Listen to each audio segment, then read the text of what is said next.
Geng Jawa, Johor, Selangor, Perak, komen sikit kat bawah.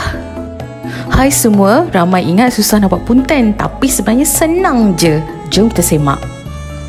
Metod dia lebih kurang sama macam kita nak masak nasi lemak. Bahan-bahannya pun lebih kurang sama macam nasi lemak kosong macam tu kan. Tapi yang penting nisbah air, beras dan juga santan. Kalau tak jadilah kan gebas macam punten yang ada kat luar tu kan. Dan Nina suggest janganlah lenyek Kita kalau boleh tumbuk lagi sedap.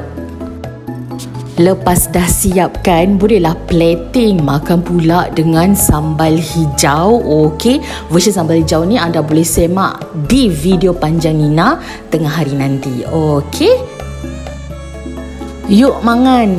Pedas nak tenan. Jangan lupa subscribe dan komen dan share juga kalau anda suka video ni. Bye bye.